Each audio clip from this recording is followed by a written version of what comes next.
계산 도와드리겠습니다. 지갑 놓고 왔다. 네? 알겠습니다. 일단 외상으로. 서연은 잔뜩 겁을 먹고 얼굴이 하얗게 질렸습니다. 칠흑 같은 정장을 입고 금목걸이에 검은 선글라스를 낀 거구의 남성, 누가 봐도 조폭이라 할 법했죠. 그런 남성이 굵고 묵직한 목소리로 지갑 놓고 왔다라고 말할 때 서연은 심장이 철렁 내려앉았습니다. 어찌할 바를 몰라 일단 외상으로 해주겠다고 했죠. 거구의 남성은 다시 오겠다라는 말을 남긴 채 홀연히 사라지는데 그제야 서연은 한시름 놓게 됩니다. 마치 폭풍이 지나간 것 같았어요. 도대체 그 남성은 뭐하는 사람이었을까요? 서연은 단순히 조폭에게 설렁탕 한 그릇값 떼었거니 하고 생각 중이었는데 다음날 믿을 수 없는 일이 벌어집니다. 어제 그 거구의 남성이 검은 승합차 10대와 함께 가게로 찾아온 것도 모자라 웬 돈가방을 서연에게 건네주죠. 그 액수는 자그마치 12억. 서연이 갚아야 할 빚과 정확히 일치했습니다. 이게 도대체 어떻게 된 일일까요? 지금부터 그 이야기를 천천히 풀어보고자 합니다. 서연의 이야기를 끝까지 들어주세요. 새벽 4시, 세상이 아직 깊은 잠에 빠져있는 시간이에요. 부산 영도구 복례동 좁은 골목 끝에서 희미한 불빛 하나가 어둠을 밀어내고 있었어요. 옥분인의 설렁탕이라고 적힌 낡은 간판이었죠. 글씨는 바래고 모서리는 닳았지만 그 불빛만큼은 40년 동안 한 번도 꺼진 적이 없었습니다. 서연은 골목 입구에 서서 그 간판을 올려다봤어요. 숨이 하얗게 피어올랐습니다. 1월의 새벽 공기는 뺨을 애는 듯이 차가웠어요. 하지만 서연은 움직이지 않았습니다. 매일 아침 이 자리에 서서 간판을 바라보는 게 습관이 되어버렸거든요. 오늘도 불이 켜져 있네. 그 생각이 들 때마다 가슴 한쪽이 뭉클해졌습니다. 3년이에요. 서연이 이 가게를 물려받은 지 꼭 3년이 되었습니다. 처음에는 솥 앞에 서는 것조차 두려웠어요. 손이 떨려서 국자를 제대로 잡지도 못했죠. 하지만 이제는 달라요. 새벽 4시에 눈이 저절로 떠지고 몸이 알아서 이 골목으로 향합니다. 서연은 발걸음을 옮겼어요. 낡은 운동화가 젖은 바닥을 밟을 때마다 찌걱찌걱 소리가 났습니다. 골목은 텅 비어 있었어요. 예전에는 이 시간에도 사람들이 오갔다고 했는데 지금은 서연 혼자뿐이에요. 가게 뒷문 앞에 도착했습니다. 서연은 주머니에서 열쇠를 꺼냈어요. 녹이 슬어서 잘 돌아가지 않는 오래된 열쇠였죠. 할머니가 40년 동안 품에 넣고 다니시던 바로 그 열쇠입니다. 철컥 문이 열리자 따뜻한 공기가 확 밀려왔어요. 그리고 냄새, 뽀얗고 진한 사골 국물 냄새가 서연의 코끝을 감쌌습니다. 순간 가슴속에서 뭔가가 뭉클하게 올라왔어요. 이 냄새는 할머니의 냄새였거든요. 어린 시절 서연이 힘들 때마다 할머니가 끓여주시던 설렁탕에서 나던 바로 그 냄새. 할머니. 서연은 작게 중얼거렸어요. 대답은 없었습니다. 당연하죠. 할머니는 이제 이 세상에 안 계시니까요. 서연은 앞치마를 두르고 커다란 솥 앞에 섰어요. 솥은 정말 컸습니다. 어른 2명이 들어가도 될 만큼 거대한 무쇠솥이에요. 40년 전 할머니가 가게를 처음 열 때 사신 거라고 했어요. 그때부터 지금까지 단 한 번도 바뀌지 않았습니다. 서연은 뚜껑을 열었어요. 뽀얀 국물이 보글보글 끓고 있었습니다. 24시간 동안 약한 불에 끓인 사골 국물이에요. 뽀얗고 걸쭉한 빛깔이 마치 우유처럼 보였죠. 서연은 국자를 들어 국물을 한 숟갈 떠봤어요. 호호 불어서 입에 넣었습니다. 진하고 구수한 맛이 혀 위에서 퍼져나갔어요. 뼛속까지 스며드는 따뜻함이 온몸으로 번졌습니다. 변하지 않았어. 서연의 입가에 작은 미소가 번졌어요. 이 맛이에요. 이 맛을 지키기 위해 서연은 매일 새벽 4시에 일어나는 거예요. 할머니가 40년 동안 지켜온 맛. 그걸 서연도 지켜야 했습니다. 할머니의 목소리가 귓가에 맴도는 것 같았어요. 서연아, 설렁탕은 정성이야. 할머니는 늘 그렇게 말씀하셨어요. 사골은 약한 불에 하루 종일 끓여야 제맛이 나. 센 불에 확 끓이면 안 돼. 그건 설렁탕이 아니야. 그냥 물이지. 서연은 그 말씀을 가슴에 새기고 있었어요. 불 조절이 제일 어려웠습니다. 처음에는 불이 너무 세서 국물이 타버린 적도 있었어요. 그때 서연은 솥 앞에 주저앉아서 펑펑 울었죠. 할머니라면 절대 이런 실수를 하지 않으셨을 텐데. 하지만 이제는 달라요. 3년 동안 매일매일 솥 앞에 서면서 감을 익혔어요. 이제는 국물 색깔만 봐도 불색이를 알 수 있습니다. 냄새만 맡아도 간이 맞는지 틀리는지 느낄 수 있어요. 서연은 솥 뚜껑을 도로 덮었습니다. 오늘도 맛있게 끓여줘. 소택의 말을 거는 게 습관이 되어버렸어요. 할머니도 그러셨거든요. 솥을 마치 친구처럼 대하셨어요. 얘야, 오늘 손님 많이 올 거야. 열심히 끓여줘.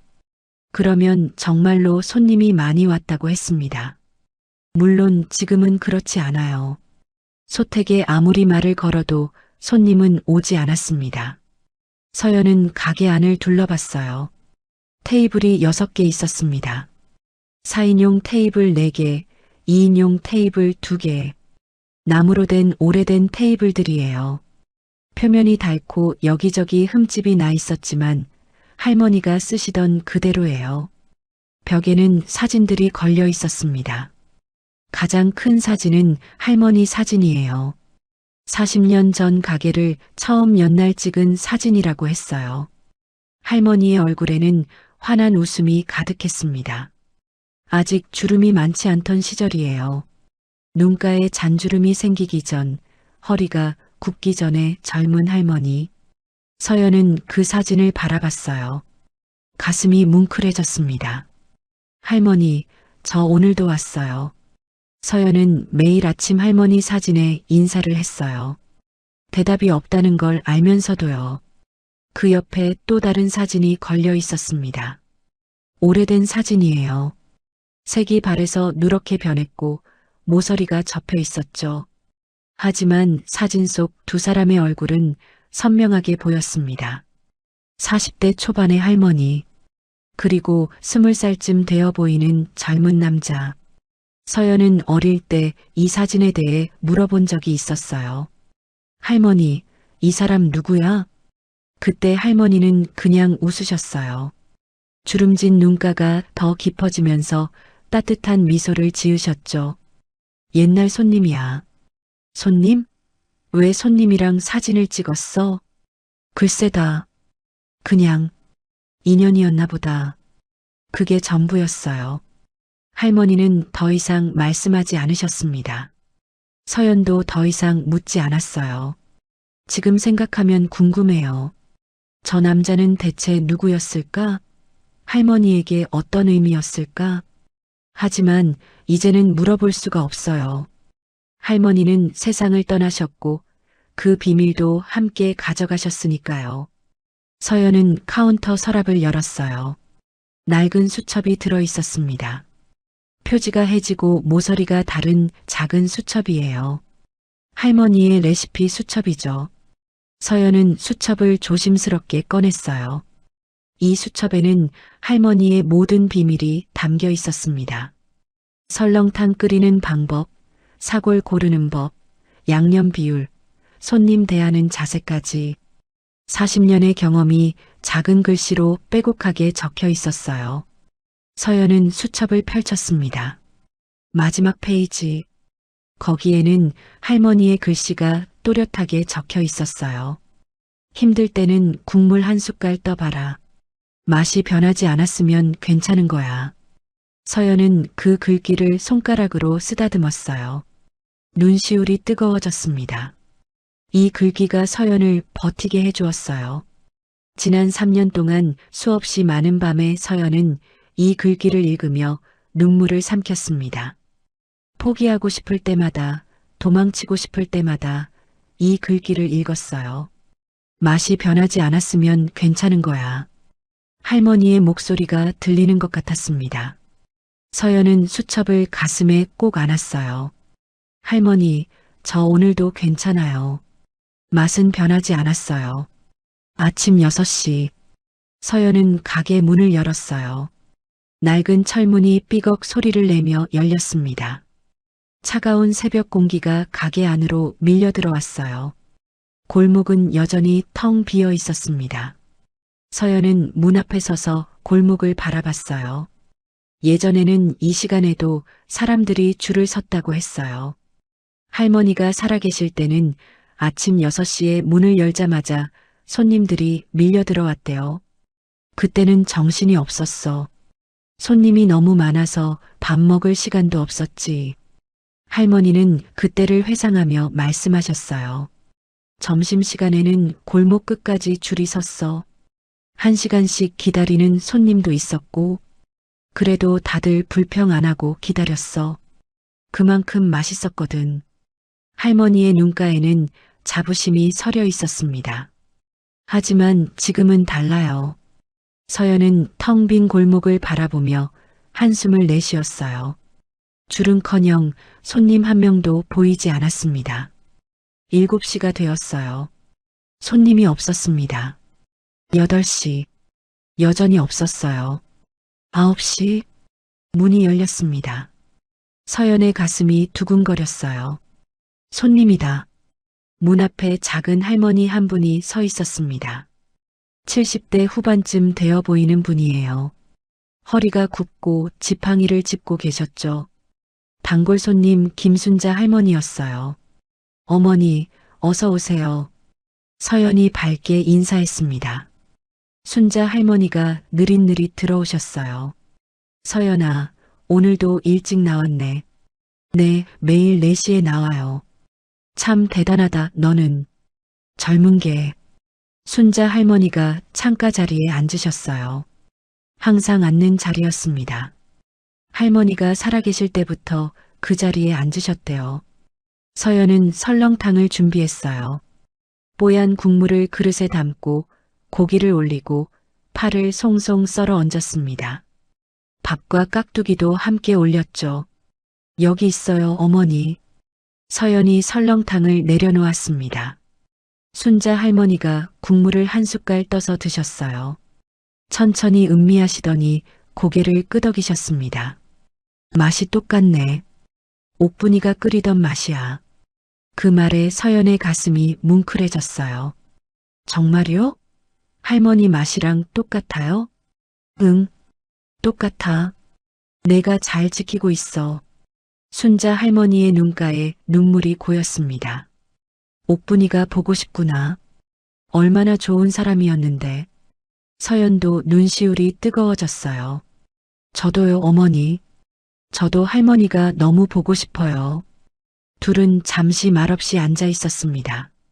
창밖으로 햇살이 비쳐 들어왔어요. 먼지가 빗속에서 춤을 추었습니다.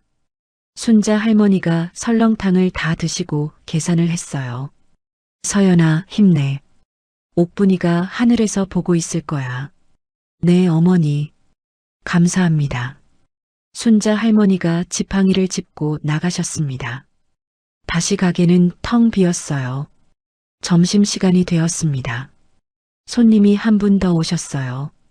택시기사 아저씨였습니다. 50대 중반쯤 되어 보이는 분이에요. 피곤한 얼굴로 들어오셔서 설렁탕 한 그릇을 주문하셨죠. 여기 설렁탕 맛있다고 해서 왔어요. 오랜만에 왔는데 손님이 없네요. 서연은 웃으며 대답했어요. 네, 요즘 좀 한산해요. 택시기사 아저씨가 설렁탕을 드시며 말씀하셨습니다. 맛은 진짜 좋은데 왜 손님이 없지? 재개발 예정 지구로 지정되면서 사람들이 많이 떠났어요. 아, 그렇구나. 안타깝네. 아저씨가 국물까지 다 드시고 계산을 하셨어요. 맛있었어요. 또 올게요. 네, 감사합니다. 조심히 가세요. 아저씨가 나가고 나서 서연은 테이블을 정리했어요. 오늘 매출 8,000원 2번, 16,000원. 한숨이 나왔습니다. 할머니가 살아계실 때는 하루 매출이 얼마였을까요? 서연은 들은 적이 있어요. 전성기 때는 하루에 100만 원 넘게 팔았다고요. 점심시간 2시간 동안만 50그릇 이상 나갔대요. 지금은요? 하루 종일 열어도 3만 원을 못 넘길 때가 많아요. 오후가 되었습니다. 서연은 빈 테이블들을 바라보며 앉아 있었어요. 햇살이 창문을 통해 들어와 테이블 위에 네모난 빛을 만들었습니다. 먼지가 빗속에서 느릿느릿 떠다녔어요. 조용했습니다. 너무 조용해서 벽시계 소리가 유난히 크게 들렸어요. 똑딱, 똑딱, 똑딱. 서연은 창밖을 바라봤어요. 맞은편 건물에 커다란 현수막이 걸려 있었습니다. 재개발 예정 지구. 저 현수막이 걸린 게 2달 전이에요. 그때부터 골목이 죽기 시작했습니다. 사람들이 하나둘씩 떠났어요. 옆집 반찬 가게 아주머니가 가장 먼저 나갔습니다. 서연아, 더 이상 못 버티겠어. 미안해. 그렇게 말하고 떠나셨죠. 그 다음에는 모퉁이 구멍가게 할아버지가 나갔어요. 젊은 사람이 여기서 뭘 하냐? 너도 나가라. 충고처럼 말씀하셨습니다. 지금은 이 골목에 남은 가게가 몇 개 없어요. 옥분이네 설렁탕, 빈 공간, 빈 공간, 철물점, 빈 공간. 그게 전부예요. 서연은 현수막을 바라보며 한숨을 쉬었어요. 재개발. 좋은 일일 수도 있겠죠. 낡은 건물들이 헐리고 새 건물이 올라가면 동네가 더 좋아질 수도 있어요. 하지만 서연에게는 재앙이었습니다. 이 가게가 없어지면 할머니의 흔적도 사라지는 거예요. 40년의 역사가, 할머니의 땀과 눈물이 설렁탕 냄새와 함께 사라지는 거예요. 그건 안 돼요. 서연은 주먹을 꽉 쥐었습니다. 절대 안 돼요. 저녁이 되었어요. 손님은 더 이상 오지 않았습니다. 서연은 가게를 정리하기 시작했어요. 테이블을 닦고 바닥을 쓸고 그릇을 씻었습니다. 오늘 하루 매출 16,000원. 가스비, 전기세, 재료비를 빼면 남는 게 없어요. 아니, 오히려 마이너스예요. 서연은 카운터에 앉아서 계산기를 두드렸어요. 이번 달 예상 수입 50만 원. 이번 달 지출 가스비 30만 원, 전기세 15만 원, 재료비 80만 원, 월세 없어요. 가게 건물은 할머니 거니까요. 아니, 원래 할머니 거였어요. 지금은 서연의 손이 멈췄습니다. 빚. 그 단어가 머릿속을 스쳤어요. 서연은 고개를 저었습니다. 지금은 그 생각을 하고 싶지 않았어요. 일단 오늘은 여기까지. 서연은 앞치마를 벗고 가게에 불을 껐습니다. 밖으로 나왔어요. 골목은 캄캄했습니다. 가로등 하나가 희미하게 빛나고 있었어요. 그 빛 아래로 옥분이네 설렁탕 간판이 보였습니다. 서연은 간판을 올려다봤어요. 40년. 할머니가 이 간판 아래에서 40년을 보내셨어요. 젊은 시절부터 늙을 때까지. 결혼도 안 하시고 자식도 안 낳으시고 오직 이 가게만 지키셨어요. 왜 그러셨을까요? 서연은 알 것 같았어요. 이 가게가 할머니의 전부였으니까요. 할머니에게는 남편도 없었고 자식도 없었어요. 부모님도 일찍 돌아가셨대요. 할머니가 가진 건 오직 이 가게뿐이었어요. 그래서 목숨처럼 지키신 거예요. 그리고 이제 그 가게는 서연의 것이 되었습니다. 아니, 서연의 것이라기보다는 서연이 지켜야 할 것이 되었어요. 서연은 하늘을 올려다봤습니다. 별이 떠 있었어요. 희미하게 반짝이는 별 몇 개가 어둠 속에서 빛나고 있었죠. 할머니, 저 잘하고 있는 거 맞죠? 대답은 없었습니다. 바람만 차갑게 불어왔어요. 서연은 코트 깃을 여미고 골목을 빠져나왔습니다. 내일도 새벽 4시에 올 거예요. 솥 앞에 서서 국물을 확인할 거예요. 맛이 변하지 않았는지, 할머니의 레시피대로 되었는지, 그게 서연이 할 수 있는 전부니까요. 지금은요, 집으로 돌아가는 길, 서연의 발걸음은 무거웠습니다. 오늘도 버텼어요. 내일도 버텨야 해요. 모레도, 그 다음 날도. 언제까지? 모르겠어요. 하지만 포기할 수는 없었습니다. 할머니가 남기신 거니까요. 할머니의 마지막 선물이니까요. 서연은 주머니에 넣어둔 레시피 수첩을 꺼냈어요. 어둠 속에서 수첩의 윤곽만 겨우 보였습니다. 하지만 서연은 마지막 페이지에 뭐가 적혀 있는지 알고 있었어요. 힘들 때는 국물 한 숟갈 떠봐라. 맛이 변하지 않았으면 괜찮은 거야. 서연은 수첩을 가슴에 꼭 안았습니다. 할머니, 저 괜찮아요. 오늘도 맛은 변하지 않았어요. 눈물이 볼을 타고 흘러내렸어요. 차가운 1월의 바람이 눈물을 말려주었습니다. 서연은 고개를 들고 앞을 바라봤어요. 아직 갈 길이 멀었습니다. 하지만 걸어야 해요. 할머니가 40년 동안 걸으신 길을 서연도 걷는 거예요. 한 걸음씩, 천천히. 하지만 멈추지 않고, 그게 서연이 할머니께 드릴 수 있는 마지막 효도니까요. 5년 전 어느 봄날이었어요. 서연은 그날을 또렷하게 기억합니다. 벚꽃이 흩날리던 4월의 어느 오후였죠. 대학교 3학년이었던 서연은 과제를 하러 도서관에 가려던 참이었어요. 그때 전화가 왔습니다. 할머니였어요. 서연아, 지금 가게로 올 수 있니? 할머니의 목소리가 평소와 달랐어요. 뭔가 불안한 기색이 느껴졌습니다. 네, 할머니. 무슨 일이에요? 그냥 와봐. 오빠가 왔어. 오빠. 윤태호. 서연보다 5살 위인 친오빠였어요. 하지만 서연에게 오빠는 그다지 친근한 존재가 아니었습니다. 어릴 때부터 집에 잘 안 들어왔고 대학에 가서는 아예 연락이 끊겼거든요. 서연은 서둘러 가게로 향했어요. 가게에 도착했을 때 서연은 문 앞에서 멈춰 섰습니다. 낯선 남자가 할머니 앞에 무릎을 꿇고 있었어요. 아니, 낯선 남자가 아니었습니다. 오빠였어요. 5년 만에 보는 오빠. 하지만 너무 달라져 있었습니다. 머리는 길게 자랐고 얼굴은 수척해져 있었어요. 눈 밑에는 짙은 다크서클이 내려앉아 있었죠. 할머니, 제발이요. 한 번만 도와주세요. 태호가 울먹이며 말했어요. 목소리가 갈라져 있었습니다. 제가 사업을 시작하려고 해요. IT 스타트업이에요. 정말 대박 날 거예요. 담보만 좀 빌려주시면. 제발이요. 할머니는 고개를 저으셨어요. 안 돼. 이 가게는 내 목숨이야. 담보로 내놓을 수 없어. 할머니. 태호가 바닥에 이마를 찧었습니다. 쿵 하는 둔탁한 소리가 났어요. 제발이요. 이번 한 번만요. 저 진짜 열심히 할게요.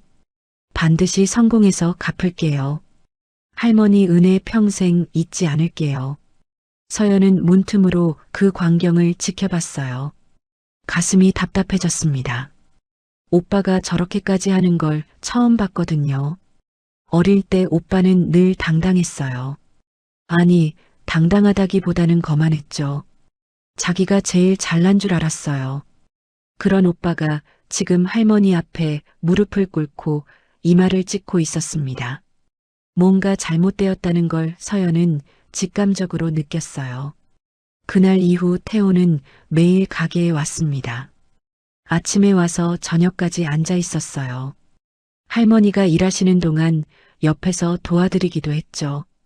설거지를 하고 바닥을 쓸고 테이블을 닦았어요. 할머니, 저 진짜 달라졌어요. 예전처럼 놀고 먹지 않아요. 이번엔 진짜예요. 태호는 날마다 같은 말을 반복했습니다. 처음에 할머니는 단호하셨어요. 안 돼. 몇 번을 말해도 안 돼. 하지만 시간이 지나면서 할머니의 마음이 흔들리기 시작했어요. 태호가 진심으로 변한 것 같았거든요. 예전에 오빠는 손에 물 한 방울 안 묻혔어요. 그런 오빠가 새벽부터 나와서 무거운 사고를 나르고 있었습니다. 2주가 지났어요. 어느 날 저녁 할머니가 서연에게 물으셨습니다. 서연아, 너는 어떻게 생각하니? 서연은 대답하지 못했어요. 솔직히 말하면 믿음이 가지 않았습니다. 오빠는 예전에도 거짓말을 많이 했거든요. 용돈 훔쳐간 것도, 부모님 돌아가시고 유산 문제로 싸운 것도 다 오빠였어요. 하지만 서연은 입을 열지 못했습니다. 잘 모르겠어요, 할머니. 그게 서연이 할 수 있는 최선의 대답이었어요. 결국 할머니가 꺾이셨습니다. 한 달 만이었어요. 매일같이 찾아와서 울고 빌던 태호 앞에서 할머니는 결국 무너지셨죠. 알았다. 딱 한 번만이야. 그 말을 듣는 순간 서연의 마음속에서 뭔가가 툭 하고 끊어지는 느낌이 들었어요. 불안감이 가슴 깊은 곳에서 솟아올랐습니다. 안 돼. 이건 안 돼. 하지만 서연은 아무 말도 하지 못했어요. 할머니가 이미 결정을 내리셨으니까요. 은행에서 서류 작업이 진행되었습니다. 가게 건물을 담보로 4억 원 대출. 서류에 도장을 찍는 할머니의 손이 떨리고 있었어요. 서연은 그걸 봤습니다. 할머니도 불안하신 거였어요. 하지만 이미 약속을 했으니 물러설 수 없으셨던 거죠. 태호가 환하게 웃었습니다. 할머니, 감사합니다. 정말 감사합니다. 반드시 성공해서 갚을게요. 2배로, 3배로 갚을게요. 그리고 태호는 떠났습니다. 4억 원을 들고 처음 3개월은 연락이 왔어요. 할머니, 저 잘 지내요. 사업 순조롭게 진행되고 있어요. 서연아, 오빠야. 조금만 기다려. 곧 대박 날 거야. 하지만 4개월째부터 연락이 뜸해졌습니다. 전화를 해도 받지 않았어요. 문자를 보내도 답이 없었죠. 5개월째, 태호의 전화번호가 없는 번호로 바뀌었습니다. 6개월째, 완전히 연락이 끊겼어요. 서연은 오빠가 살던 원룸을 찾아갔습니다. 하지만 이미 이사를 간 뒤였어요. 한 달 전에 나갔어요. 한밤중에 짐 싸들고 도망치듯이요. 옆집 아주머니가 말했습니다. 빚쟁이들이 매일 찾아왔거든요. 무서운 사람들이 문 두드리고 소리 지르고 결국 못 버티고 간 것 같아요. 서연은 그 자리에 주저앉을 뻔했어요. 다리에서 힘이 쭉 빠져나갔습니다. 오빠가 도망쳤구나.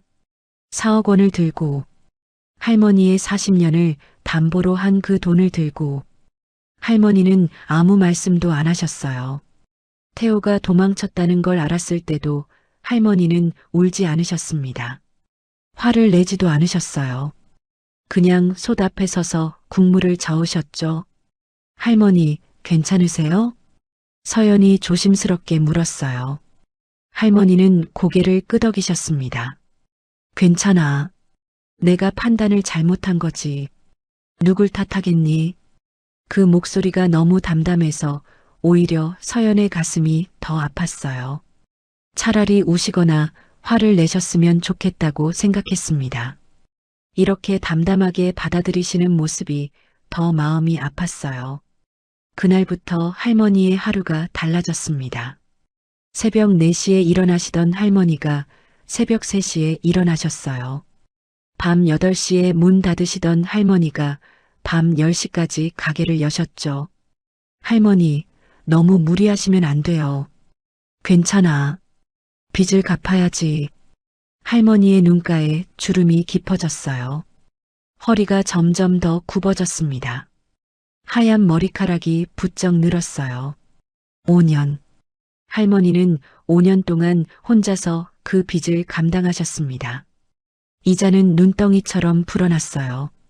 처음 4억이었던 빚이 1년 후에는 5억이 되었습니다.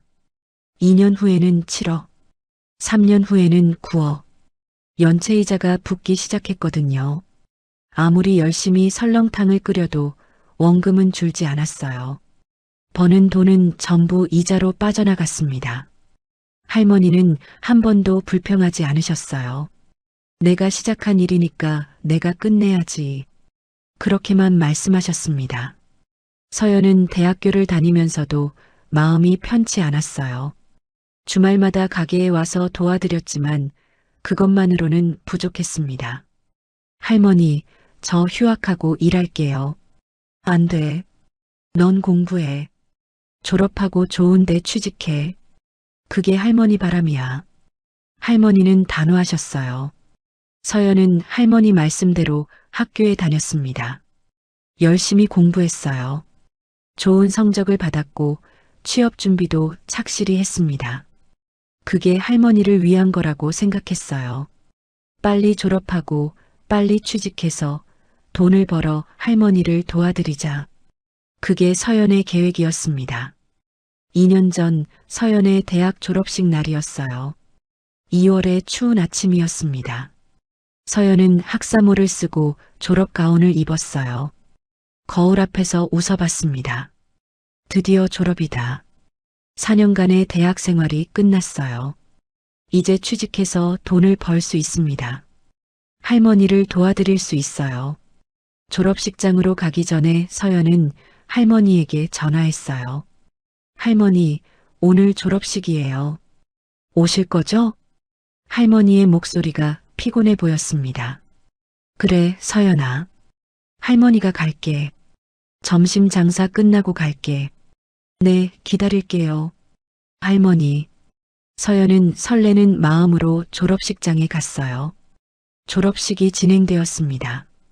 총장님 축사, 졸업생 대표 답사, 학위 수여. 지루하고 긴 시간이 흘러갔어요. 서연은 자꾸만 뒤를 돌아봤습니다. 할머니가 안 보였어요. 아직 안 오셨나? 점심 장사가 늦게 끝났나 보다. 서연은 그렇게 생각했어요. 졸업식이 끝났습니다. 서연은 졸업장을 들고 밖으로 나왔어요. 주변에서 친구들이 가족과 사진을 찍고 있었습니다. 웃음소리, 축하 인사, 꽃다발. 서연은 혼자였어요. 할머니는 오지 않으셨습니다. 이상하다. 할머니가 약속을 안 지키실 리가 없는데. 서연은 전화를 걸었어요. 신호가 갔습니다. 하지만 받지 않았어요. 한 번 더, 두 번 더, 세 번 더 받지 않았습니다. 불안감이 가슴속에서 스멀스멀 올라왔어요. 뭔가 잘못됐어. 서연은 택시를 잡았습니다. 가게에 도착했을 때 서연의 심장이 멈추는 것 같았어요. 구급차가 서 있었습니다. 빨간 불빛이 돌아가고 있었어요. 사이렌 소리는 멈춰 있었지만 그 빨간 불빛이 서연의 눈을 찔렀습니다. 할머니, 서연이 소리쳤어요. 다리가 후들거렸지만 뛰었습니다.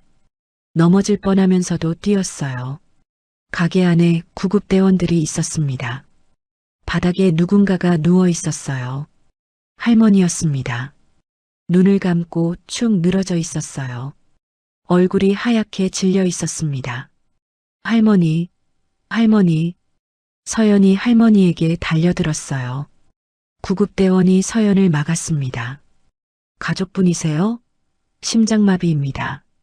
지금 병원으로 이송합니다. 심장마비. 그 단어가 서연의 머릿속에서 울려 퍼졌어요. 할머니가 들것에 실렸습니다. 구급차에 올라탔어요. 서연도 따라 탔습니다. 할머니의 손을 꼭 잡았어요. 차가웠습니다. 할머니의 손이 너무 차가웠어요. 할머니, 눈 떠요. 제발이요. 할머니. 서연의 목소리가 떨렸습니다. 눈물이 볼을 타고 흘러내렸어요. 하지만 할머니는 대답하지 않으셨습니다. 병원에 도착했어요. 할머니는 응급실로 실려갔습니다. 서연은 응급실 앞 복도에 주저앉았어요. 시간이 얼마나 흘렀는지 모르겠어요. 1시간? 2시간? 아니면 그보다 더? 의사가 나왔습니다. 서연은 벌떡 일어났어요. 할머니 어떠세요? 괜찮으세요? 의사의 표정이 어두웠습니다. 보호자분이시죠? 죄송합니다. 최선을 다했지만 그 뒤의 말은 들리지 않았어요. 서연의 귀에서 윙하는 소리가 났습니다. 세상이 빙글빙글 돌았어요. 안 돼. 안 돼. 이럴 리가 없어. 다리에서 힘이 빠졌습니다. 서연은 그 자리에 주저앉았어요. 할머니, 할머니. 서연의 입에서 신음 같은 소리가 새어나왔습니다. 마지막 인사도 못했어요. 졸업식에서 학사모 쓴 모습도 못 보여드렸어요. 같이 사진도 못 찍었어요.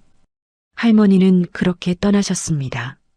서연의 졸업식 날에 혼자서 가게를 지키다가 5년 동안 빚에 시달리다가 장례를 치르고 나서야 서연은 빚의 규모를 알게 되었어요. 은행에서 서류가 왔습니다. 서연은 떨리는 손으로 서류를 펼쳤어요.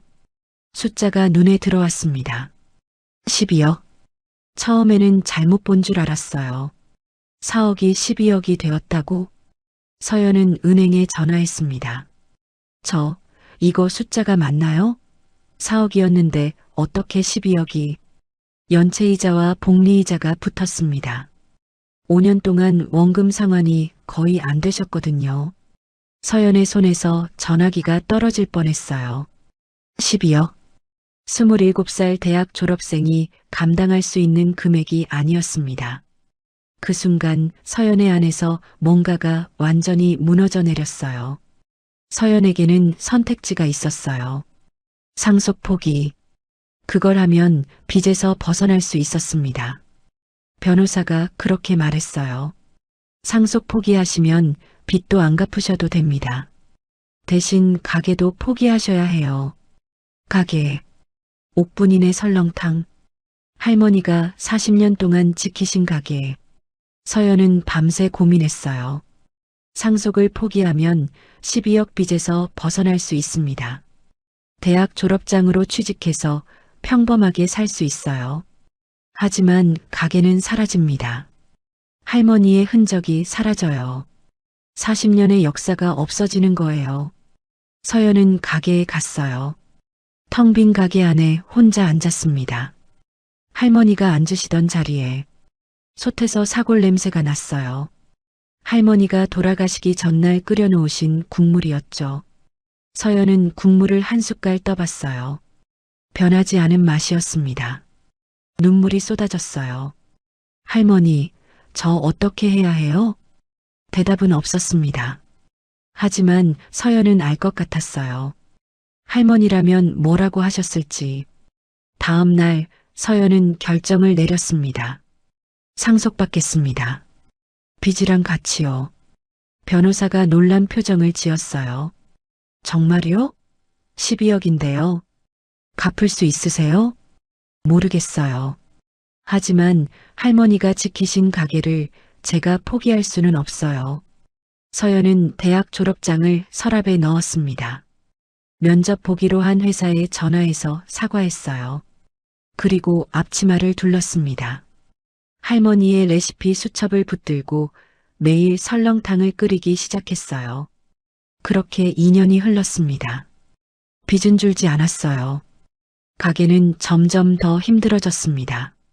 지역 맘카페에 글이 올라오기 시작한 건 1년쯤 전부터였어요. 옥분인의 설렁탕 아시는 분? 그 집 주인 오빠가 사기꾼이래요. 4억 들고 잠적했대요. 헐, 진짜요? 무섭다. 사기꾼 DNA는 어쩔 수 없나 봄키읔키읔 동생도 조심해야겠네. 서연은 그 글들을 봤어요. 손이 떨렸습니다. 눈앞이 흐려졌어요. 오빠가 저지른 일인데 왜 서연이 욕을 먹어야 하는 건지. 서연은 피해자인데, 할머니도 피해자였는데. 하지만 사람들은 그런 거 신경 쓰지 않았어요. 사기꾼 동생. 그 딱지가 서연에게 붙어버렸습니다. 손님들이 더 줄었어요. 눈치를 보며 안 오는 사람들이 생겼습니다. 서연은 매일 밤 울었어요.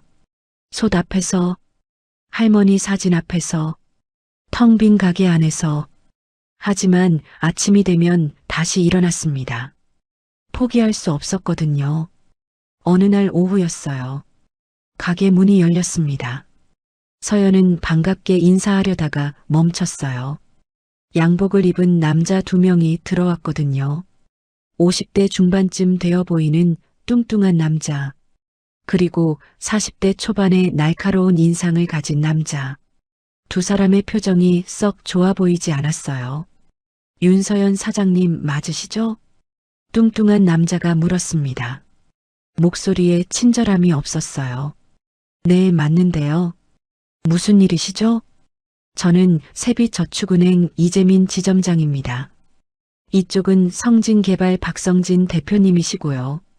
서연의 심장이 쿵 내려앉았어요.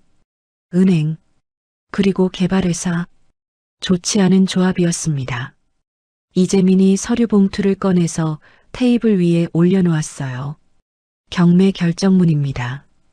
경매. 그 단어가 서연의 귀를 때렸어요.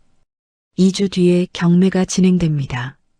이 건물, 이 가게 전부요. 서연의 손이 떨리기 시작했어요. 잠깐만요. 저 매달 이자는 내고 있었는데 이자만으로는 안 됩니다. 원금 상환이 3년째 0원이에요. 은행에서도 더 이상 기다릴 수가 없습니다. 박성진이 한 발짝 앞으로 나섰어요. 웃고 있었습니다. 하지만 그 웃음이 전혀 따뜻하지 않았어요. 사장님, 저희가 좋은 제안을 하나 드릴게요. 박성진이 다른 서류를 꺼냈습니다. 지금 사인하시면 이사비로 1,500만 원 드릴게요. 나쁜 조건 아니에요. 경매 넘어가면 한 푼도 못 받으실 수 있거든요. 서연은 서류를 내려다봤어요. 손이 떨렸습니다. 다리도 떨렸어요. 온몸이 떨리고 있었습니다. 1,500만 원. 그 돈이면 어디 가서 다시 시작할 수 있을까요? 하지만 서연은 고개를 들었어요. 할머니 사진이 눈에 들어왔습니다. 40년 전 가게를 처음 연 날 찍은 그 사진. 서연의 떨림이 멈췄어요. 안 팔아요. 서연의 목소리가 나왔습니다. 떨리지 않았어요. 할머니가 40년 동안 지킨 가게예요. 저도 지킬 거예요. 박성진의 웃음이 사라졌어요. 사장님, 현실을 보셔야 해요. 이재민이 한숨을 쉬었습니다. 12억입니다. 어떻게 갚으실 건데요? 이 가게 하루 매출이 얼마예요? 3만 원? 5만 원? 100년을 해도 못 갚아요. 서연은 입술을 깨물었어요. 알고 있었습니다. 현실적으로 불가능하다는 것을, 기적이 일어나지 않는 한 이 가게를 지킬 수 없다는 것을. 하지만 그래도 안 팔아요. 서연의 목소리가 단단했습니다. 2주 드릴게요. 2주 안에 돈 마련 못하시면 경매 진행됩니다. 이재민과 박성진이 돌아서 나갔어요. 문이 닫히고 서연은 그 자리에 주저앉았습니다. 손으로 얼굴을 가렸어요. 눈물이 손가락 사이로 흘러내렸습니다. 할머니, 저 어떡해요? 12억. 2주. 기적이 필요했습니다. 경매까지 열흘 남았어요. 서연은 마지막 희망을 붙들고 오빠를 찾아 나섰습니다. 5년 전 오빠가 마지막으로 살던 주소지. 서연은 그곳을 다시 찾아갔어요. 혹시 누군가 오빠의 행방을 알고 있지 않을까 하는 마음에서요. 낡은 원룸 건물이었습니다. 페인트가 벗겨지고 계단에는 먼지가 쌓여 있었어요. 서연은 이웃집 문을 두드렸습니다. 문이 열렸어요. 50대 아주머니가 의심스러운 눈으로 서연을 바라봤습니다. 저기요, 혹시 5년 전에 옆방에 살던 윤태호라는 사람 아세요? 아주머니의 표정이 굳어졌어요. 아, 그 사람? 기억나죠? 한밤중에 도망치듯 갔잖아요. 서연의 가슴이 쿵 내려앉았습니다. 혹시 어디로 갔는지 몰라요. 빚쟁이들한테 쫓기던 것 같던데. 무서운 사람들이 매일 와서 문 두드리고 소리 지르고 난리도 아니었어요. 아주머니가 고개를 저었습니다. 그 사람 동생이에요? 불쌍하네. 그런 오빠도서. 서연은 고개를 숙이고 돌아섰어요. 발걸음이 천근만근이었습니다. 은행도 찾아갔어요. 대출을 받을 수 있을까 싶어서요. 하지만 결과는 뻔했습니다. 죄송합니다. 신용등급이 너무 낮아서요. 현재 상태로는 대출이 불가능합니다. 은행 직원의 말이 서연의 가슴에 못처럼 박혔어요. 신용등급. 오빠 때문에 망가진 신용등급이었습니다. 할머니 명의로 된 빚이 서연에게 넘어오면서 신용등급도 같이 바닥으로 떨어졌거든요. 서연은 은행을 나왔어요. 거리에 서서 하늘을 올려다봤습니다. 이제 어떡하지? 방법이 없었어요. 어디를 가도 문이 닫혀 있었습니다. 집에 돌아온 서연은 핸드폰을 들었어요. 지역 맘카페에 글을 올리기로 했습니다. 직접 사정을 설명하면 오해가 풀리지 않을까 하는 마음에서요. 안녕하세요. 옥분인의 설렁탕 사장 윤서연입니다. 서연은 떨리는 손으로 글을 썼어요. 오빠가 할머니를 속이고 돈을 가져간 일. 할머니가 5년 동안 혼자 빚을 갚으시다가 돌아가신 일. 서연이 그 빚을 물려받아 가게를 지키고 있는 일. 모든 걸 솔직하게 썼습니다. 저는 피해자예요. 제발 오해하지 말아주세요. 글을 올리고 나서 서연은 핸드폰을 내려놓았어요. 가슴이 두근거렸습니다. 사람들이 이해해 줄까요? 오해가 풀릴까요? 1시간 뒤 서연은 핸드폰을 다시 들었어요. 댓글이 달려 있었습니다. 많이. 서연은 떨리는 손으로 댓글을 열었어요. 동정 마케팅 키읔키읔키읔. 눈물로 장사하네. 역겹다. 사기꾼 DNA는 못 속여. 오빠가 그러면 동생도 그런 거지 뭐. 저런 집안이랑 엮이면 안 돼. 가지 마세요, 여러분. 불쌍한 척 연기 잘하네 키읔키읔. 서연의 손에서 핸드폰이 떨어졌어요. 눈앞이 캄캄해졌습니다. 가슴속에서 뭔가가 부서지는 소리가 났어요. 툭 하고 끊어지는 느낌. 뭘 해도 안 되는구나. 서연은 바닥에 주저앉았습니다. 무릎을 끌어안고 고개를 묻었어요. 눈물이 멈추지 않았습니다. 경매 일주일 전 저녁이었어요. 해가 기울어 가게 안이 주황빛으로 물들던 시간. 서연은 텅 빈 가게에 혼자 앉아 있었습니다. 오늘도 손님은 거의 없었어요. 단골 할머니 한 분이 다녀가셨을 뿐. 일주일 뒤면 이 가게도 끝이구나. 서연은 멍하니 창밖을 바라봤어요. 그때 가게 문이 벌컥 열렸습니다. 서연은 화들짝 놀라 고개를 돌렸어요. 그리고 숨이 멎었습니다. 문틀이 좁아 보일 만큼 거대한 남자가 서 있었어요. 키가 190cm는 넘어 보였습니다. 어깨가 문틀 양쪽에 거의 닿을 것 같았어요. 검은색 정장을 입고 있었습니다. 목에는 굵은 금색 목걸이가 걸려 있었어요.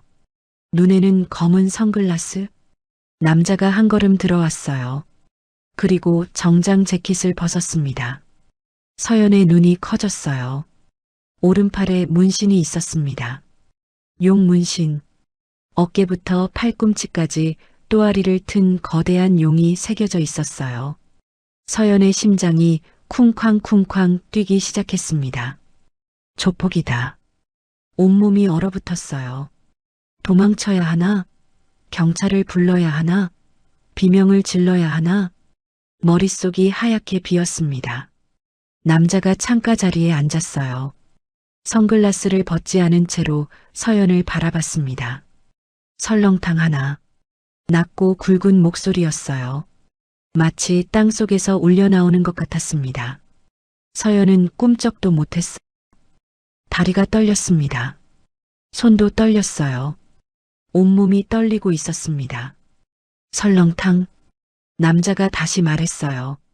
서연은 겨우 정신을 차렸습니다. 아, 네. 잠깐만요. 목소리가 기어 들어갔어요. 서연은 부엌으로 들어갔습니다. 솥 앞에 서서 심호흡을 했어요. 진정해. 진정해. 그냥 손님이야. 설렁탕 먹으러 온 손님. 하지만 손이 계속 떨렸습니다. 설렁탕을 그릇에 담았어요. 고기를 올리고 팔을 얹었습니다. 쟁반에 올려서 나갔어요. 쟁반이 덜덜 떨려서 국물이 찰랑거렸습니다.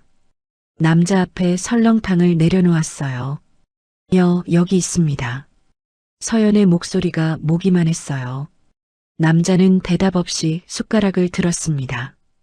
국물을 한 숟갈 떴어요. 입에 넣고 천천히 씹었습니다.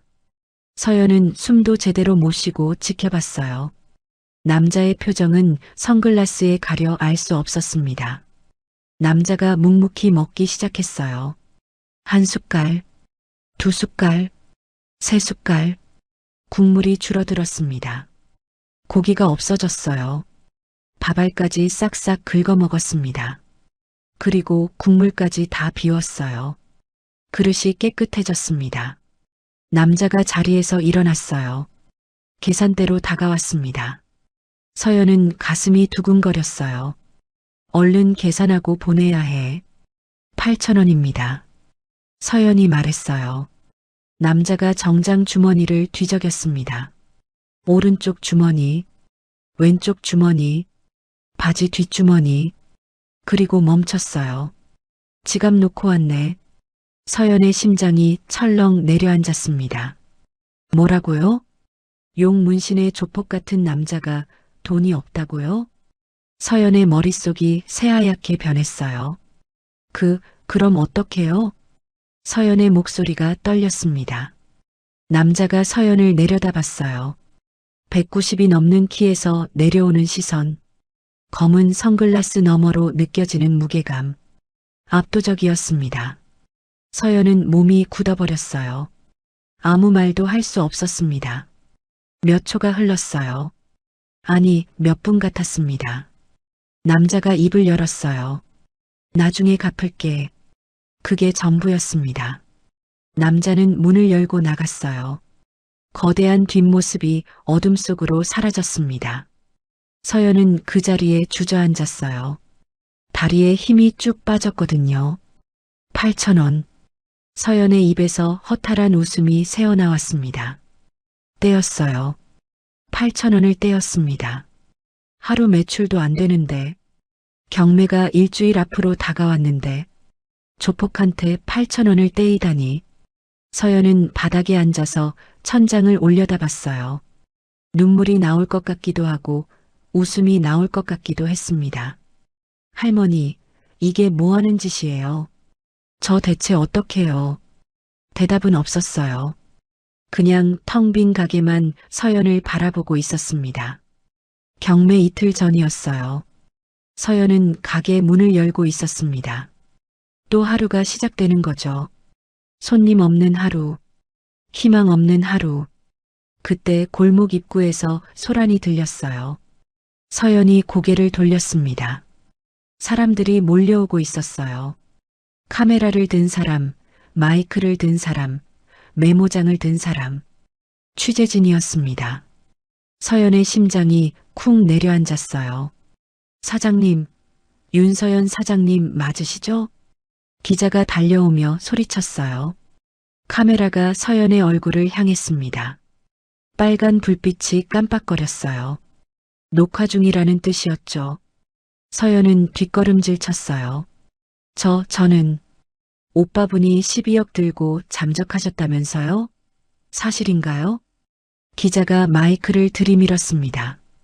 이 가게가 경매 넘어가는 거 맞죠? 기분이 어떠세요? 또 다른 기자가 물었어요. 질문이 쏟아졌습니다. 카메라 플래시가 터졌어요. 사람들의 얼굴이 서연을 에워쌌습니다. 서연은 숨이 막혔어요. 눈앞이 하얘졌습니다. 귀에서 윙하는 소리가 났어요. 취재는 안 할게요. 서연이 떨리는 목소리로 말했어요. 나가주세요. 제발이요. 서연은 손으로 얼굴을 가렸습니다. 카메라에 자신의 눈물이 찍히는 게 싫었거든요. 기자들이 조금 물러섰어요. 하지만 카메라는 여전히 돌아가고 있었습니다. 서연은 황급히 가게 안으로 들어갔어요. 문을 닫고 잠갔습니다. 등을 문에 기대고 바닥에 주저앉았어요. 심장이 터질 것 같았습니다. 이제 온 동네가 알겠지. 아니, 뉴스에 나오면 온 세상이 알 거야. 서연은 무릎에 얼굴을 묻었어요. 몸이 떨렸습니다. 멈출 수가 없었어요. 경매 하루 전, 오후가 되자 가게 문이 열렸습니다. 서연이 고개를 들었어요. 박성진과 이재민이었습니다. 두 사람의 얼굴에는 승리자의 여유가 묻어 있었어요.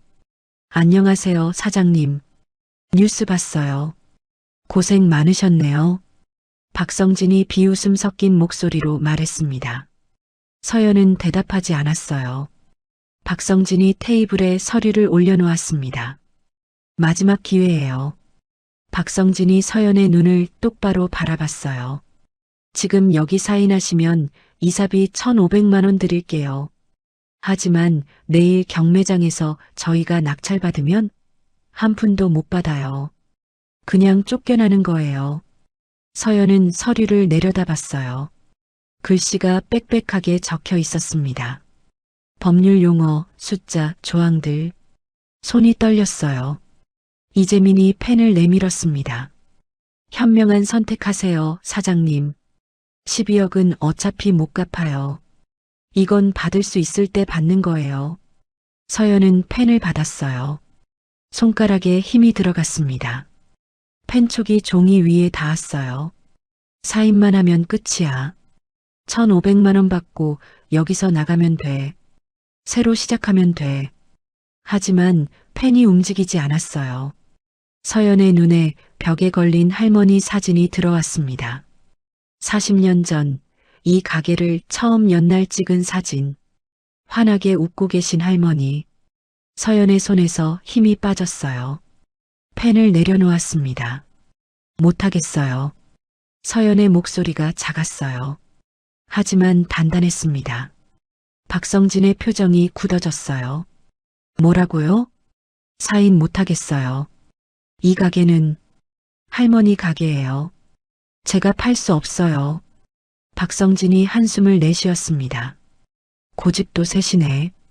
박성진이 서류를 집어들며 일어섰어요. 오늘 저녁까지 연락 주세요. 그때까지 연락 없으면 저희도 손 뗍니다. 내일 경매장에서 뵙죠. 두 사람이 나갔습니다. 문이 닫히고 가게는 다시 조용해졌어요. 서연은 테이블 위에 엎드렸습니다. 어깨가 들썩였어요. 소리 없이 울었습니다. 저녁이 되었어요. 서연은 핸드폰을 들었다 놓았다를 반복했습니다. 박성진에게 연락해야 할 시간이었어요. 사인하겠다고 해야 하나? 1,500만 원이라도 받아야 하나? 하지만 그 말이 입에서 나오지 않았어요. 핸드폰 화면이 꺼졌다 켜졌다를 반복했습니다. 시간이 흘렀어요. 8시, 9시, 10시. 결국 서연은 연락하지 못했습니다. 그때 문자가 왔어요. 연락이 없으시네요. 저희도 이제 손 떼겠습니다. 내일 경매장에서 뵙죠. 박성진. 서연은 핸드폰을 내려놓았어요. 끝났습니다. 이제 정말 끝이에요. 서연은 솥 앞으로 갔어요. 뚜껑을 열었습니다. 뽀얀 국물이 보글보글 끓고 있었어요. 국자로 국물을 한 숟갈 떴습니다. 호호 불어서 입에 넣었어요. 진하고 구수한 맛. 변하지 않았습니다. 할머니의 맛 그대로였어요. 서연의 눈에서 눈물이 흘러내렸습니다. 뚝. 눈물이 국물 위에 떨어졌어요. 동그란 파문이 퍼져나갔습니다. 할머니. 서연의 목소리가 떨렸어요. 저 어떡해요? 할머니가 40년 동안 지키신 가게인데 저는 3년도 못 지켰어요. 대답은 없었습니다. 그냥 국물만 보글보글 끓고 있었어요. 서연은 솥 앞에 주저앉았습니다. 무릎을 끌어안고 울었어요. 소리 죽여 울었습니다. 텅 빈 가게 안에 흐느끼는 소리만 가득했어요. 그때 가게 문이 열렸습니다. 서연이 화들짝 놀라 고개를 들었어요. 눈물을 손등으로 급하게 훔쳤습니다. 문 앞에 거대한 그림자가 서 있었어요. 일주일 전 그 남자였습니다. 검은 정장, 금색 목걸이, 용 문신. 서연은 벌떡 일어났어요. 어서 오세요. 목소리가 갈라졌습니다. 울다가 나온 목소리라 그랬어요. 남자가 안으로 들어왔습니다. 주머니에서 뭔가를 꺼냈어요. 10,000원짜리 지폐 한 장. 외상가. 남자가 지폐를 내밀었습니다. 잔돈은 됐어. 서연은 멍하니 돈을 받았어요. 정말 왔네. 8,000원 갚으러. 믿기지 않았습니다. 일주일 전에 지갑 놓고 왔다며 그냥 나간 사람이에요. 다시 올 거라고 생각 못 했거든요. 그런데 진짜 왔어요. 8,000원 갚으러. 남자가 가게 안을 둘러봤습니다. 그리고 서연의 얼굴을 바라봤어요. 울었어? 서연은 움찔했습니다. 황급히 눈가를 훔쳤어요. 아니요. 안 울었어요. 그냥 눈에 뭐가 들어가서요. 거짓말이 너무 뻔했습니다. 남자는 아무 말 없이 창가 자리에 앉았어요. 서연이 물었습니다. 설렁탕 하나 드릴까요? 응. 짧은 대답이었어요. 서연은 부엌으로 들어갔습니다. 설렁탕을 준비했어요. 이번에는 손이 안 떨렸습니다. 일주일 전처럼 무섭지는 않았거든요. 이상하게도요. 남자 앞에 설렁탕을 내려놓았어요. 남자가 먹기 시작했습니다. 1숟갈, 2숟갈, 3숟갈. 일주일 전과 똑같았어요. 묵묵히 먹고 국물까지 싹싹 비웠습니다. 빈 그릇을 내려놓으며 남자가 말했어요. 맛있네. 변함없어? 서연은 그 말에 가슴이 뭉클해졌어요. 변함없다는 말. 할머니 맛이 변하지 않았다는 뜻이었으니까요. 감사합니다. 서연이 작게 말했어요. 남자가 벽을 바라봤습니다. 사진이 걸린 곳이었어요. 오래된 사진. 40대 초반의 할머니와 20살쯤 된 젊은 남자가 함께 찍힌 사진. 남자의 시선이 그 사진에 오래 머물렀습니다. 서연은 이상한 느낌이 들었어요. 저 사진을 왜 저렇게 보는 걸까? 남자가 물었어요. 내일 경매 몇 시야? 서연은 깜짝 놀랐습니다. 경매를 어떻게 알았을까? 뉴스를 봤나? 오후 2시요. 서연이 더듬거리며 대답했어요. 남자가 자리에서 일어났습니다. 계산대로 다가왔어요. 10,000원을 내밀었습니다. 잔돈은 됐어. 또 같은 말이었어요. 서연은 돈을 받았습니다. 남자가 문 쪽으로 걸어갔어요. 문을 열기 직전 멈췄습니다. 돌아보지 않고 말했어요. 내일 아침에 다시 올게. 그리고 나갔습니다. 문이 닫혔어요. 서연은 멍하니 서 있었습니다. 내일 아침? 왜? 경매 당일 아침에 왜 오겠다는 걸까요? 서연은 알 수 없었어요. 하지만 이상하게도 가슴 한쪽에서 뭔가가 피어오르는 것 같았습니다. 희망? 아니, 그건 아닐 거예요. 그냥 뭔가, 설명할 수 없는 뭔가. 서연은 남자가 사라진 문을 한참 동안 바라봤어요. 경매 당일, 새벽 4시, 서연은 가게에 도착했어요. 어쩌면 이곳에서 보내는 마지막 새벽일지도 몰랐습니다. 뒷문을 열자 따뜻한 공기가 밀려왔어요. 사골 냄새가 코끝을 감쌌습니다. 40년간 변하지 않은 냄새. 서연은 솥 앞에 섰어요. 뚜껑을 열었습니다. 뽀얀 국물이 보글보글 끓고 있었어요. 오늘이 마지막일 수도 있어. 서연이 솥에게 말했어요. 그래도 맛있게 끓여줘서 고마워. 눈시울이 뜨거워졌습니다. 6시에 문을 열었어요. 손님은 없었습니다. 7시. 없었어요. 8시. 여전히 없었습니다. 서연은 창밖을 바라보며 시계를 봤어요. 9시가 되었습니다. 역시 안 오는구나. 어젯밤 그 남자. 내일 아침에 다시 올게라고 했던 그 남자. 바보 같은 기대였어요. 모르는 사람이 왜 와요? 8,000원 외상 갚으러 한 번 온 것도 신기한 건데. 서연은 쓴웃음을 지었습니다. 그때 가게 문이 열렸어요. 서연이 고개를 들었습니다. 박성진과 이재민이었어요. 두 사람의 얼굴에는 승리자의 미소가 걸려 있었습니다. 좋은 아침이에요, 사장님. 박성진이 여유롭게 말했어요. 오늘이 마지막 날이네요. 기분이 어떠세요? 서연은 대답하지 않았습니다. 박성진이 한 발짝 다가왔어요. 아직도 안 파신다고 하실 거예요? 지금이라도 사인하시면 이사비 드린다니까요. 서연은 박성진의 눈을 똑바로 바라봤어요. 안 팔아요. 목소리가 떨렸습니다. 하지만 단호했어요. 박성진이 피식 웃었어요. 대단하시네. 끝까지 버티시겠다. 뭐, 경매장에서 봅시다. 그때 밖에서 소리가 들렸어요. 엔진 소리.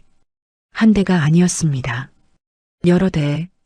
우르릉 우르릉. 묵직한 엔진 소리가 골목을 울렸어요. 박성진이 고개를 돌렸습니다. 뭐야? 서연도 창밖을 봤어요. 검은 승합차가 골목으로 들어오고 있었습니다. 한 대, 두 대, 세 대, 네 대, 다섯 대, 여섯 대, 10대. 검은 승합차 10대가 가게 앞 골목을 가득 메웠어요. 박성진의 얼굴이 하얗게 질렸습니다. 뭐야 이게? 맨 앞 차의 문이 열렸어요. 거대한 남자가 내렸습니다. 어젯밤 그 남자였어요. 검은 정장, 금색 목걸이, 용 문신. 뒤따라 검은 정장의 남자들이 우르르 내렸어요. 경호원처럼 보이는 사람들, 서류 가방을 든 사람들, 15명은 되어 보였습니다. 서연의 심장이 멈추는 것 같았어요. 뭐야? 뭐가 어떻게 된 거야? 남자가 가게로 들어왔습니다. 천천히, 한 걸음씩, 선글라스를 벗었어요. 날카로운 눈이 드러났습니다. 그 눈이 박성진을 향했어요. 누구야? 낮고 굵은 목소리가 가게 안을 울렸습니다. 박성진이 뒷걸음질 쳤어요. 저는 성진개발 박성진. 여기서 뭐해? 이 가게가 오늘 경매. 남자가 한 발짝 다가섰어요. 박성진이 또 뒷걸음질 쳤습니다. 안 돼. 남자의 목소리가 단호했어요. 이 가게 경매 안 넘어가. 내가 빚 갚을 거니까. 박성진의 눈이 커졌어요. 빚을요? 12억을요? 응, 12억. 남자가 뒤를 돌아봤습니다. 손짓을 했어요. 경호원 한 명이 앞으로 나왔습니다. 손에 커다란 검은 가방을 들고 있었어요. 테이블 위에 가방을 올려놓았습니다. 지퍼를 열었어요. 서연은 숨이 멎었습니다. 돈이었어요. 5만원권 다발이 가방 안에 빼곡히 들어있었습니다. 12억. 여기 있어. 남자가 말했어요. 경매 취소해. 박성진이 말을 더듬었어요. 당신이 누군데 갑자기. 남자가 정장 안주머니에서 뭔가를 꺼냈습니다. 명함이었어요. 던지듯이 박성진에게 내밀었습니다. JH건설 대표 최준혁이다. 박성진의 얼굴이 새하얗게 질렸어요. JH건설. 부산에서 모르는 사람이 없는 대기업이었습니다. 재개발 사업, 건설 사업, 부동산 개발, 부산 경제의 한 축을 담당하는 회사. 그 회사의 대표가 지금 이 작은 설렁탕집에 서 있었어요. 이재민이 박성진의 팔을 잡아당겼습니다. 박 대표님 나가시죠. 두 사람이 허겁지겁 나갔어요. 문이 닫혔습니다. 가게 안에는 서연과 준혁만 남았어요. 서연은 아직도 믿기지 않았습니다. 방금 무슨 일이 일어난 거죠? 12억이 담긴 가방이 테이블 위에 놓여 있었어요. 현실 같지 않았습니다. 왜요? 서연이 물었어요. 목소리가 떨렸습니다. 왜 저를 도와주시는 거예요? 저는 모르는 사람이잖아요.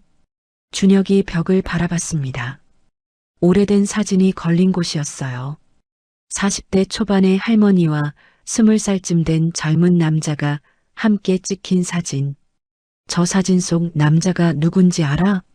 서연은 고개를 저었어요. 몰라요. 할머니한테 물어봤는데 그냥 옛날 손님이라고만. 준혁이 창가 자리에 앉았습니다. 어젯밤에도 앉았던 바로 그 자리. 37년 전이야. 내가 20살 때. 준혁이 천천히 말하기 시작했어요. 그때 나는 검은 세계에 있었어. 조직에 막 들어간 애송이였지. 서연은 숨을 죽이고 들었습니다. 어느 날 싸움이 났어. 내가 실수를 했거든. 선배들한테 두들겨 맞았어. 반죽음이 될 때까지. 준혁의 목소리가 낮아졌어요. 그리고 이 골목에 버려졌어. 쓰레기처럼. 피투성이로 쓰러져 있었지. 죽는구나 생각했어. 서연의 가슴이 조여왔습니다. 그때 아주머니 한 분이 나왔어. 이 가게 주인이었지. 준혁이 벽의 사진을 바라봤어요. 나를 보더니 놀라지도 않고 쪽방으로 데려갔어. 상처를 치료해주고 설렁탕을 끓여줬어. 서연의 눈에 눈물이 고였습니다. 상처가 다 나을 때까지 한 달 동안 이 가게에서 일했어. 설거지하고 청소하고 배달하고. 아주머니는 아무것도 안 물어봤어. 내가 누군지, 왜 그렇게 됐는지. 무서웠을 텐데. 준혁이 서연을 바라봤어요. 떠날 때 돈까지 줬어. 이걸로 새 출발이라고 했어. 그게 내 인생에서 처음으로 받은 따뜻함이었어. 서연의 눈에서 눈물이 흘러내렸어요. 할머니가 그랬구나. 37년 전에 피투성이 청년을 살려주셨구나. 그 설렁탕 한 그릇이 내 인생을 바꿨어. 준혁이 말했어요. 설렁탕이 아니었어. 마음이었지. 아무것도 묻지 않고 따뜻하게 대해준 그 마음. 준혁이 일어섰습니다. 그 세계에서 빠져나오는데 5년 걸렸어. 사업 일으키는데 10년. 여기까지 오는데 37년이 걸렸어. 준혁이 가방을 가리켰어요. 이제야 찾아왔는데 아주머니는 안 계시더라고. 준혁의 목소리가 살짝 떨렸습니다. 12억이 뭐야? 그 아주머니한테 받은 건 그보다 훨씬 커. 목숨을 받은 거지. 준혁이 서연의 눈을 똑바로 바라봤어요. 이건 빚 갚는 거야. 37년 된 빚. 서연은 그 자리에 주저앉았어요. 다리에 힘이 풀렸습니다. 눈물이 멈추지 않았어요. 할머니. 서연의 입에서 신음 같은 소리가 새어나왔습니다.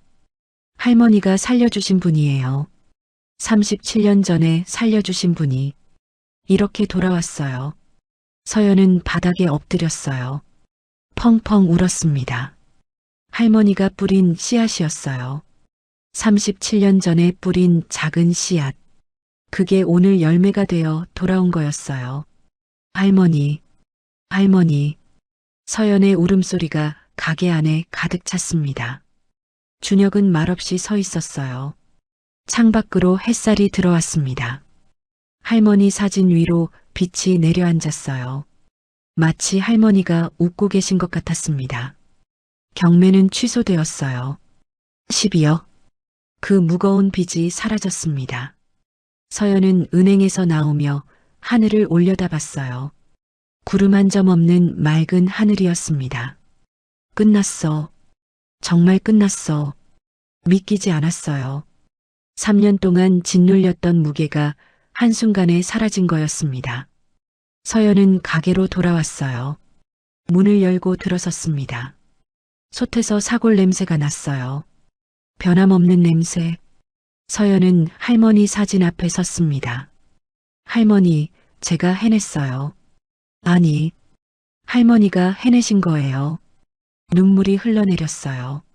하지만 이번에는 슬픈 눈물이 아니었습니다. 한 달이 지났어요. 가게가 달라졌습니다. 낡은 테이블은 새 것으로 바뀌었어요. 하지만 배치는 그대로였습니다. 할머니가 정하신 그 자리 그대로. 벽도 새로 칠했어요. 하지만 할머니 사진은 그 자리에 있었습니다. 37년 전 사진도 바로 옆에. 가장 큰 변화는 따로 있었어요. JH건설과 계약을 맺었습니다.